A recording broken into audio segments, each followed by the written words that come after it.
Hello everybody, this is Hammer Striker here. Today I've got a couple of micro compacts on the table. I've got the FN Reflex and I've got the Sig Sauer P365. Please don't forget to check out our website. Go to our affiliates page. You'll find discount codes for things like Mantis Axe and Core belts. Link to that cool little bore light that we use for lighting up the barrels. Use those links. It will often save you money, never will cost you any additional money, and helps the channel. And please consider supporting the channel on Player, formerly Utreon, where we can do some types of videos that are no longer allowed on YouTube. This is a video that has been asked for by a number of people in the comments, so we're going to go ahead and do it. And one thing I kind of want to call out, forgive the stuff on my fingernails and things like that. I've been laying tile for a week.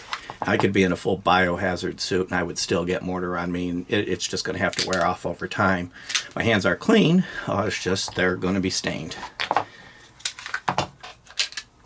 So the P365 has been around for quite some time, and Sig has had time to come up with quite a few variants of it. There's big ones, there's ones with various weird sights. There's a lot of variation in the P365 line. The Reflex is a little newer to the market, and there's pretty much two variants. There's the one like you see here that is not optics ready. There's an MRD version that is optics ready. This one has an MSRP of $599, but you can see them less expensive than that. The MRD has an MSRP of $659, but again, you're going to see them less expensive. And they come in black and FDE, this one is the FDE version. The P365 was a little more expensive when it came out, but the prices have kind of dropped on it. $530-ish is what you're seeing for the one that's in my hand here. The MRD one really doesn't raise the price a whole lot. I've seen them around $550, $560. The FN Reflex, FNs tend to be a little pricey. Sigs can get pricey. There's $1,000 versions of the P365 when you go up to the top of the line. Both of them have optics ready available. The particular ones in my hand are not optics ready. The one that is kind of interesting is the P365 does have a manual safety option available for those that want a manual safety. The operating mechanisms are different on these, but if you didn't know that, you probably wouldn't be able to detect it. The FN Reflex is an internal hammer, but it operates just like any other striker-fired gun. You wouldn't know it was an internal hammer unless somebody told you. And the P365 is a classic striker gun. Both of these do have rails for putting accessories on. The disadvantage on the P365 is it's a Sig rail. So the accessory that you're choosing has to be compatible with the Sig rail to work correctly. The P365, the FN Reflex is a standard Picatinny rail. Any accessory that's out on the market will work with that. It's a single slot. That's nothing to worry about. Glock's been that way for so long. The aftermarket has adapted to it. And pretty much anything that'll fit on a small gun like this is going to fit on the Reflex. If it'll fit on a small Glock or any of the other small ones, it'll fit on the Reflex. Sights on these are a little different. Both of these have a fiber optic front sight with a ring, not fiber optic, tritium front sight with a ring, which makes the front sight very easy to see during the day, and the tritium, of course, gives you night sight capability. So that little tiny center dot is the tritium. The rear sights are different on these. The Reflex has just white dots, no night capability whatsoever. You just would have your night front sight, but these are really easy to see at the range. The Sig, these are the Sig X-ray sights. For whatever reason, they've chosen not to put rings around the back. So the back is the night sight, tritium, but these tend to gray out during the day. They're easy to see here in the bright studio lighting, but if you're at a range that has average lighting, these back sights are going to gray out. Makes this a little harder to shoot well simply because of seeing the sights. Of course, at night, you've got a full 3-dot night picture on the sights. From a thickness perspective, the Reflex is the thinner of the two, though it doesn't look like it's sitting here because I've got this hug grip on it. And this is actually a hug grip sleeve that is custom fit to this particular gun. But this is 1.0 inches and this is 1.06 inches. They're both pretty thin. The reason for those hug grips, by the way, is when you get them that thin, they're just hard to hold on to, especially if you have larger hands. This is a Talon grip on the P365. So you could put these grip sleeves on if, with a smaller gun, it's a little harder to hold on to. Without them, they do have nice texturing and nice grips. It's just, as your hands get larger, little tiny thin guns like this just are a little hard to hold on to. Dimensionally, these are very similar. The FN Reflex is a hair longer. It's 6.2 versus 5.8 inches long. And really the barrel is a big difference. This is a 3.3 inch barrel. The P365 has a 3.1 inch barrel. That 0.2 inches really isn't going to make a big difference in capacity or, I'm sorry, velocity or anything like that that's going to matter. And from a length perspective, it's the 0.4 inch increase in length isn't going to make a big difference of whether you can conceal carry it or not. But if you're looking for the absolute shortest, the P365 would win that game. From a height perspective, they're so close not to matter. 4.27 inches tall on this one, 4.3 inches tall on this one.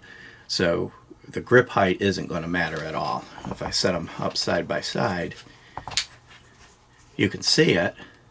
And it looks more exaggerated than it really is because you've got these notches, these cutouts. So if I put a magazine in, that'll kind of flatten that out, kind of even the score. The angle's a little different at the base. The Sig is a little more tilted, but overall that's not going to make a difference of whether you're going to be able to conceal this or not. At the front they're almost level, and at the back they're a little bit off. So concealability, both of these are going to be highly concealable. Weight, they're close.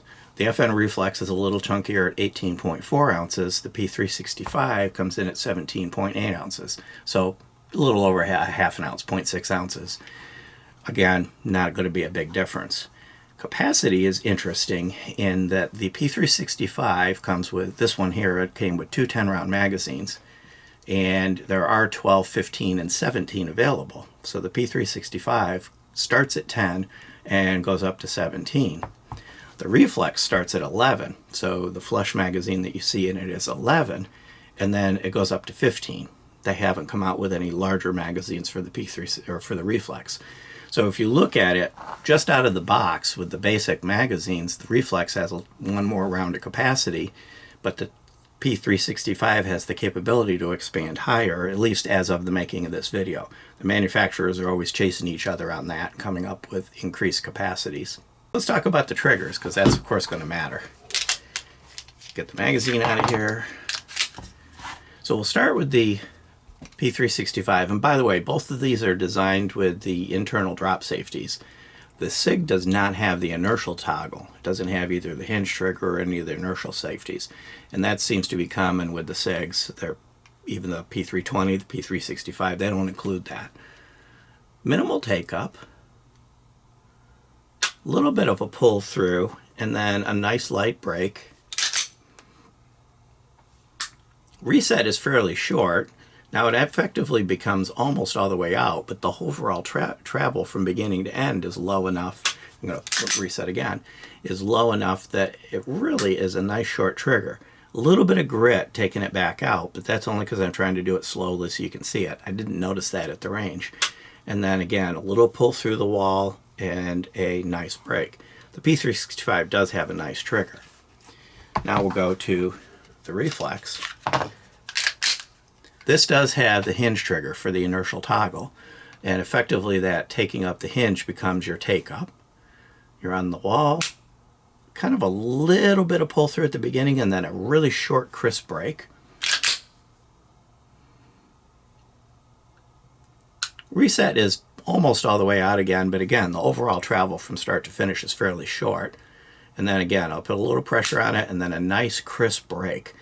I would say the FN Reflex has a more defined trigger. The P365 has a slightly softer trigger. Both of these triggers are good and both work well. Both of these are easy to take down. Both of them you lock them back, tilt the lever down, and take them apart. So there's no tools needed to take either of these apart. And kind of one note on the trigger. When I first worked with this Reflex, one thing was a little distracting, is that take up at the beginning, this right here, can be a little distracting if you're not used to it. Then when you hit the wall's actually quite nice. So it took me a little bit to get used to that initial take up. Whereas the P365, you're on the wall and then you're just pulling through the wall, so you don't have that little bit of a spongy thing at the beginning. Overall, these triggers work. This one may take a little more getting used to if you're used to Glock triggers and some of the other triggers that have a very, very defined wall that you do your take up at one weight, you hit the wall, and then it breaks. Overall, either one of these you could get used to. One other thing I'll mention is the slide itself, racking the slide. The Reflex has got a nice slide. It's got a little hitch as you pull it back, but it's a little on the heavier side. The P365 is similar. It's actually almost a hair heavier than the Reflex. So they're very close to each other. Both have front and rear serrations, so they're easy to get a hold of. Now the P365 and 380 does have a very light slide, but these are 9mm and they're very similar. Overall, it's kind of coming down to, it's going to be a personal choice. I can't tell you one of these is vastly better than the other. Absolutely just buy this one or absolutely buy that one. P365 is going to be a little bit more concealable because it is overall just a little bit smaller dimensionally. The Reflex has nicer factory sights. If you want to be able to see the rear sights, the P365 is going to win that. But overall, it's really going to come down to what fits your hand well, whether you put a grip sleeve or not on it. I probably would choose the P365. You got more top capacity available, and this one just seems to fit me better, despite the fact that I like the sights better on the FN. But sights are changeable, and if you get the optics ready version and you put an optic on it, the sights become irrelevant anyway. Beyond that, if you like our videos, please give us a thumbs up, share, subscribe, click that bell to be notified. Check us out on Facebook, Instagram, Player, Rumble. And thank you for helping us hit 100,000 subscribers. Have a nice day. Thank you.